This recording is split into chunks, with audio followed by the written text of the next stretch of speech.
मैं कुलदीप पाल आप सभी का आपके अपने यूट्यूब चैनल इंग्लिश एकेडमी पर स्वागत करता हूं। और आज हम क्लास 10 का मैथ स्टार्ट करने जा रहे हैं, जिसमें हमारा पहला टॉपिक होगा त्रिकोणमिति। तो अच्छा टॉपिक है, इंपॉर्टेंट टॉपिक है, लगभग 10 से 12 नंबर का एग्जाम में आता है इस टॉपिक से, त्रिकोणमिति से। तो हम त्रिकोणमिति स्टार्ट करते हैं।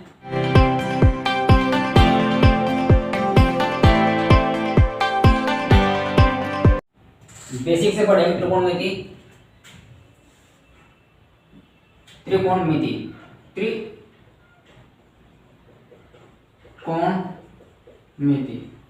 त्रिकोणमिति अगर हम त्रिकोणमिति शब्द का संधि विच्छेद करें तो पहला त्रि प्लस कोण और प्लस मिति से होता है। हमने त्रिकोणमिति शब्द का संधि विच्छेद किया, त्रि प्लस कोण प्लस मिति। अब इसका अर्थ जानते हैं। त्रि से मतलब 3 से, कोण से मतलब कोण, और मिति से मतलब माप से। इसका मतलब त्रिकोणमिति वैसा आकार है जिसमें 3 कोण वाली आकृति, किसी होती है त्रिभुज में, अर्थात त्रिभुज की भुजाओं की माप से का अध्ययन करते हैं। हम लिख देते हैं इस कहानी को।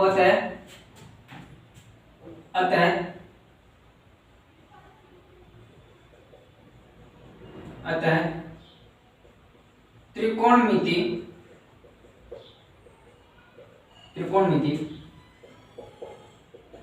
गणित की वह शाखा है जिसमें 3 कोणों वाली आकृति, 3 कोणों वाली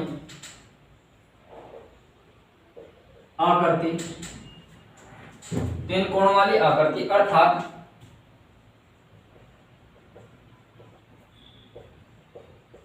त्रिभुज की भुजा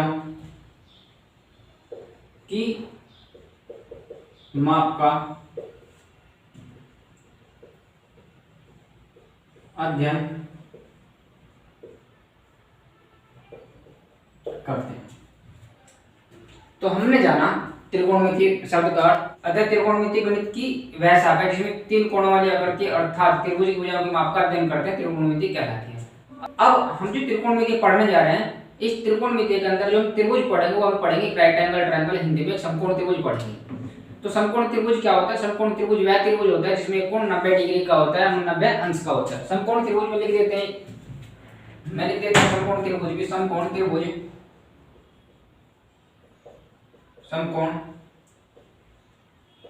त्रिभुज समकोण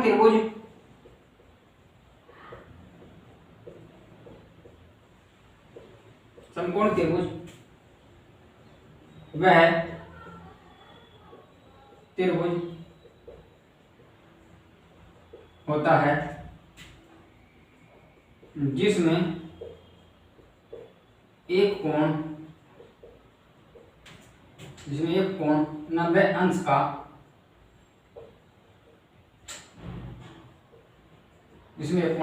होता है। जैसे एक त्रिभुज है,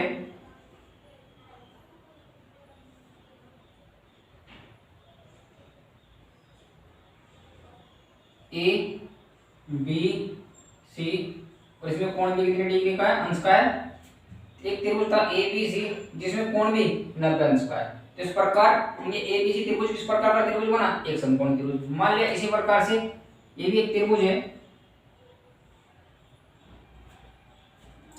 जिसमें मान लिया कोण सी ए और ए बी, कोण सी 90 अंश का है। तो इसका मतलब ए बी सी किस प्रकार का त्रिभुज बना? एक समकोण त्रिभुज जिसमें कोण सी क्या है? 90 अंश का। इसी प्रकार ए बी सी इसमें कोण है कितना अंश का है? 90 अंश का। इसका मतलब यहाँ भी सी ए बी कितना अंश का? इसका मतलब यहाँ भी सी ए बी क्या बना? एक समकोण त्रिभुज जिसमें आगे बढ़ते हैं। ये एक समकोण त्रिभुज है, ए बी और सी। हम जानते हैं समकोण त्रिभुज में एक कोण 90 डिग्री का होता है। समकोण त्रिभुज ए बी सी, इस कोण भी 90 डिग्री का, और हम जानते हैं त्रिभुज के तीनों कोणों का कितना होता है 180 डिग्री। तो हम कह सकते हैं कोण ए प्लस कोण बी प्लस कोण सी बराबर 180 डिग्री, जिसमें कोण बी की वैल्यू कितनी है 90 डिग्री। तो कोण ए प्लस 90 डिग्री प्लस कोण सी बराबर 180 डिग्री। इसका मतलब कोण ए प्लस कोण सी बराबर 180 डिग्री माइनस का 90 डिग्री। ये प्लस का लगा 90 डिग्री, इधर जाएगा तो माइनस का बनेगा। इसका मतलब कोण ए प्लस कोण सी बराबर 90 डिग्री। यहां से एक बात पता चली क्या, एक समकोण त्रिभुज एबीसी में एक कोण 90 डिग्री का होगा। इसका मतलब उसके बाद में दो कोण जो शेष बच गए उन कोणों को योग भी 90 डिग्री के बराबर होगा। देखना कोण ए प्लस कोण सी बराबर कितना है 90 डिग्री। भाई कोण ए प्लस कोण बी प्लस कोण सी बराबर 180 डिग्री था।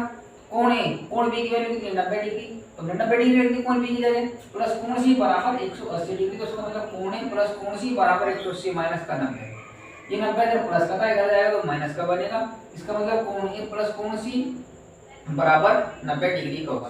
तो यहाँ से हमें एक बात और क्या पता चली, ये पता चली कि कोण ए और कोण सी का योग 90 अंश के बराबर होगा। इसका मतलब कोण ए और कोण सी न्यून कोण होंगे, कोण ए और कोण सी न्यून कोण होंगे, मतलब एक्यूट एंगल होंगे।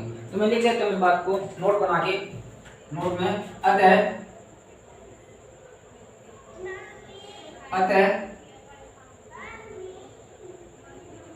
कोण ए व कोण सी न्यून कोण होंगे। कोण ए और कोण सी किस प्रकार के कोण होंगे, न्यून कोण होंगे। अब आगे बढ़ते हैं, देखते हैं। ये एक समकोण त्रिभुज था ए बी और सी, जिसमें कोण भी कितना था 90 अंश, जिसमें कोण भी कितना था 90 अंश। तो हमने अभी जाना था क्या कि कोण ए प्लस कोण सी बराबर भी 90 अंश के बराबर होगा। अगर कोण है और कोण सी 90 अंश के बराबर, और हम इसमें कोण ए को 20 डिग्री मान लें, मान लिया कोण ए की वैल्यू 20 डिग्री है, तो कोण 20 डिग्री प्लस कोण सी बराबर 90 डिग्री, तो कोण सी बराबर 90 डिग्री माइनस का 20 डिग्री। इधर प्लस का था, इधर क्या तो माइनस का बन गया। इसका मतलब कोण सी बराबर 70 डिग्री बने।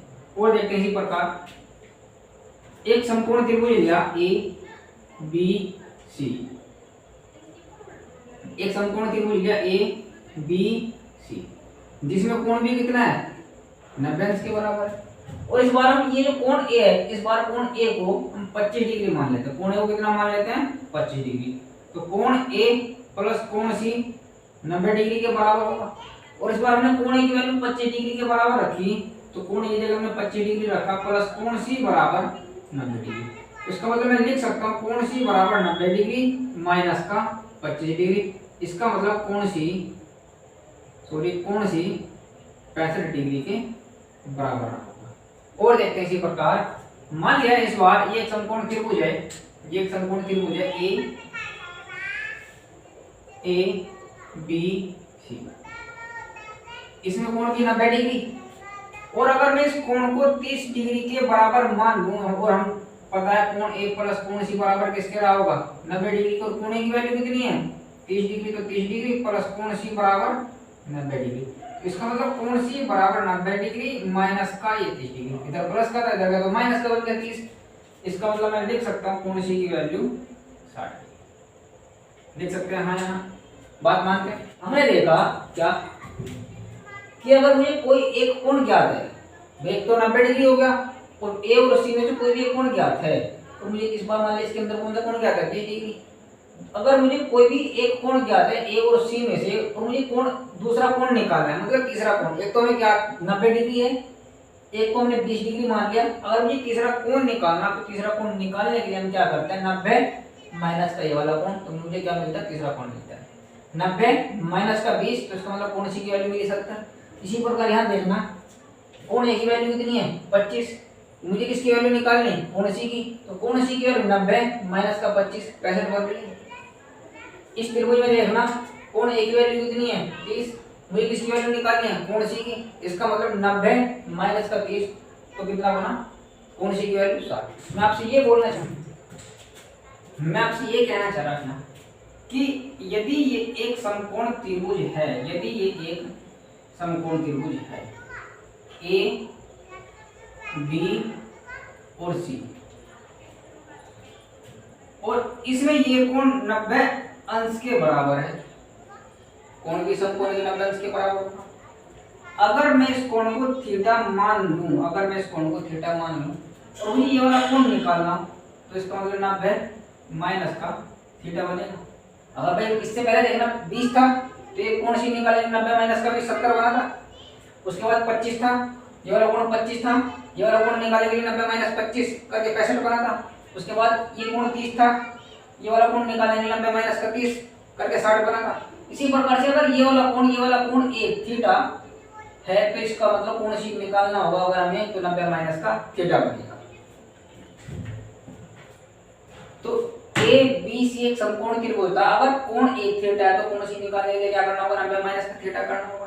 तो हमें यहाँ से एक बात और पता चली, क्या हमें यहाँ से एक बात और पता चली कि अगर किन्हीं दो कोणों का योग 90 अंश के बराबर होता है तो वे कोण एक दूसरे के समपूरक कोण कहलाते हैं। देखना यहाँ पे कोण ए और कोण सी, ये थीटा, ये 90 माइनस थीटा, ये थीटा और 90 माइनस थीटा। अगर मैं इनका योग करके देखूं, ये थीटा और दूसरा 90 माइनस का थीटा, तो ये प्लस का थीटा, ये माइनस का थीटा, तो कितना बना 90 अंश।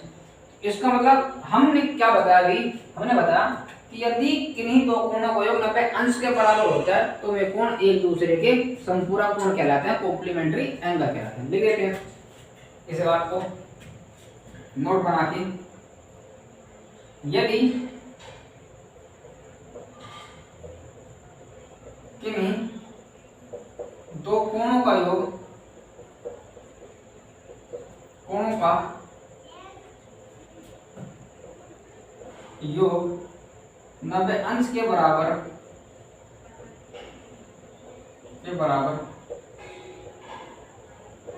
होता है तो वे कोण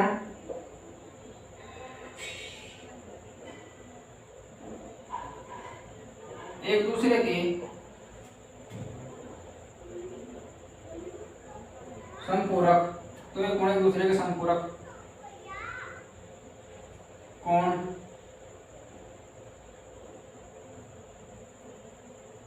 कहलाते हैं। अगर किन्हीं दो कोणों का योग 90 अंश के बराबर होता है तो वे कोण एक दूसरे के समपूरक कोण कहलाते हैं। बात मानते हैं। अब आगे बढ़ते हैं, हम पढ़ने वाले हैं पाइथागोरस प्रमेय।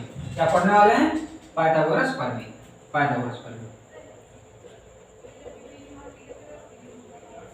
पाइथागोरस प्रमेय। सबसे पहले हम बताएं कि पाइथागोरस प्रमेय कहाँ लगती है। तो पाइथागोरस प्रमेय, ध्यान रखना, पाइथागोरस प्रमेय एक समकोण त्रिभुज में लगती है।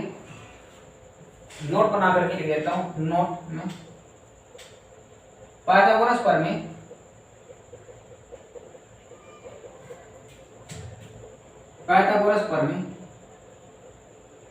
एक समकोण त्रिभुज में लगती है। पाइथागोरस प्रमेय कहाँ लगती है? समकोण त्रिभुज में लगती है। पाइथागोरस प्रमेय होती क्या है? पाइथागोरस प्रमेय, पाइथागोरस प्रमेय किसी समकोण त्रिभुज में सबसे बड़ी भुजा का वर्ग शेष दो भुजाओं के अलग अलग वर्गों के योग के बराबर होता है। किसी समकोण त्रिभुज में किसी समकोण त्रिभुज में सबसे बड़ी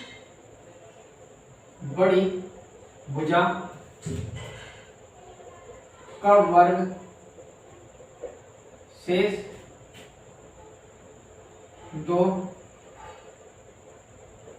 भुजाओं के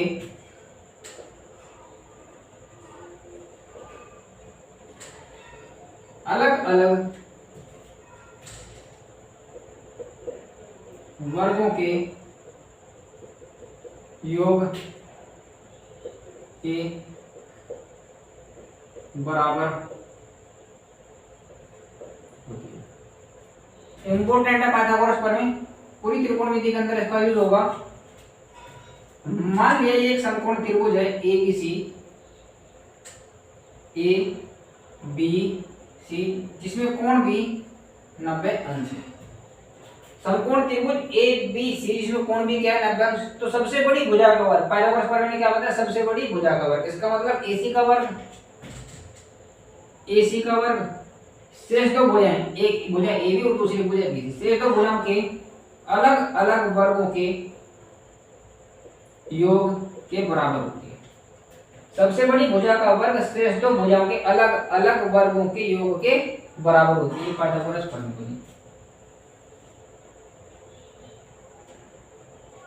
अब जो मैं बताने जा रहा हूं बात बहुत छोटी सी है।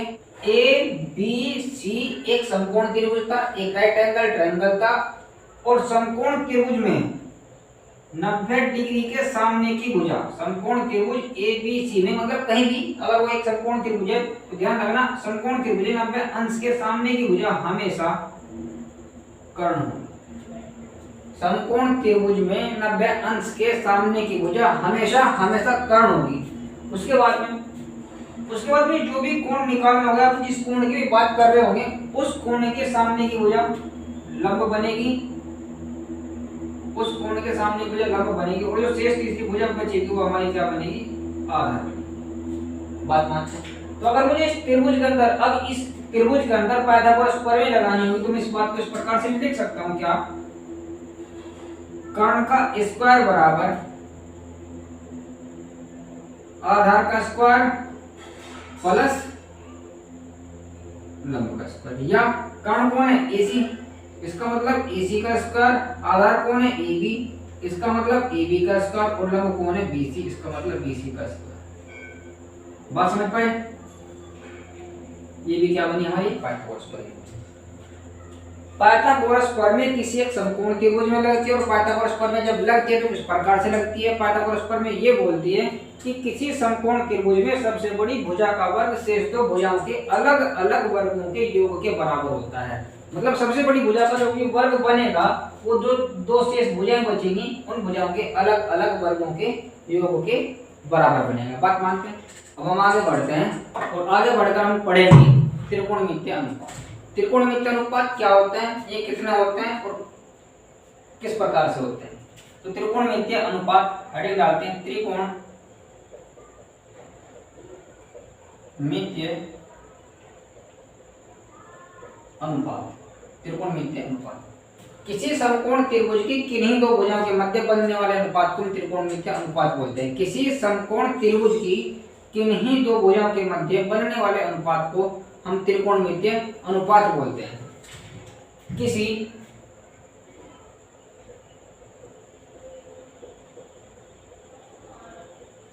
समकोण त्रिभुज की किन्हीं दो भुजाओं के मध्य बनने वाले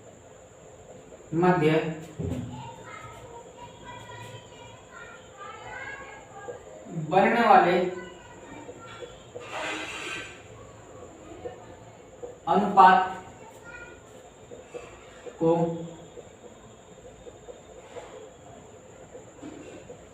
त्रिकोणमितीय अनुपात कहते हैं।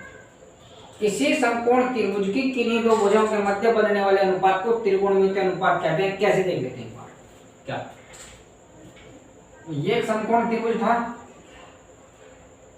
ए बी और सी, जिसमें कोण भी कितना था 90 अंश, और हमने जाना 90 अंश के सामने भुजा हमेशा क्या बनेगी, कर्ण बनेगी।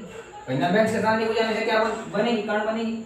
और अगर मैं इस कोण को थीटा मान लूं और इसके लिए काम करूं तो इसके सामने भुजा क्या बनेगी, लंब, और जो तीसरी भुजा बचेगी वो क्या बनेगी, हमारा आधा।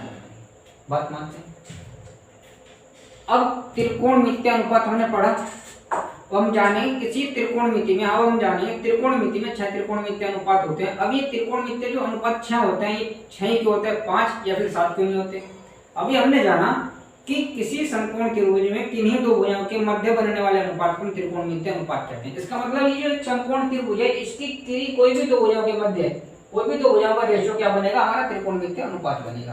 तो देखते हैं पहली सिचुएशन ये, अगर मैं इस त्रिभुज में कोई भी दो भुजाओं का अनुपात निकालूं तो बोल सकता हूँ BC का पहले AC के साथ अनुपात लिख सकते हैं। तो BC का पहली सिचुएशन BC का AC के साथ अनुपात, और BC को क्या नाम दिया हमने, लंब, और AC को हमने नाम दिया कर्ण। दूसरा, इसी प्रकार इस बार AB का AC के साथ अनुपात, और AB को हमने नाम दिया आधार, और AC को हमने नाम दिया कर्ण। तीसरा, BC का AB के साथ अनुपात, BC को हमने नाम दिया लंब, और AB को हमने नाम दिया आधार। कोई दिक्कत है? हमने तीन अनुपात निकाले, BC का इस AC के साथ अनुपात, दूसरा अनुपात इस AB का इस AC के साथ अनुपात, और तीसरा अनुपात इस BC का इस AB के साथ अनुपात। और तीन अनुपात इनका रिवर्स करके बनेगी। BC का AC के साथ अनुपात, अगर हम इसका रिवर्स करेंगे तो AC बटे BC बनेगा। AC का मतलब AC का BC के साथ अनुपात, तो इसका मतलब कर्ण का लंब के साथ अनुपात। इस बार AC का AB के साथ अनुपात, AC का AB के साथ अनुपात मतलब कर्ण का आधार के साथ अनुपात। और इस बार AB का BC के साथ अनुपात, AB का BC के साथ अनुपात, इसका मतलब आधार का लंब के साथ अनुपात। तो हमने जाना जब हम त्रिकोणमितीय अनुपात निकाल लेते हैं, हम BC का AC के साथ अनुपात या AB का AC के साथ या BC का AB के साथ अनुपात निकाल लेते, तो हमने जाना अगर हम त्रिकोणमितीय अनुपात निकालते तो तीन तो इस प्रकार से बनते हैं और तीन इसके रिवर्स बनते हैं। इनके अलावा सातवां अनुपात कोई नहीं बन पाता हमें, इनके अलावा हमारा सातवां अनुपात कोई नहीं बन पाता। यही वजह होती है कि त्रिकोणमिति में 6 त्रिकोणमितीय अनुपात होते हैं। और वो कैसे बने होंगे, BC बटे AC, AB बटे AC, BC बटे AB, और तीन इनके रिवर्स करके AC बटे BC और AC बटे AB और AB बटे BC। इन सबको याद रखने के लिए शॉर्ट ट्रिक है, इन सबको याद रखने के लिए शॉर्ट लाल बटे का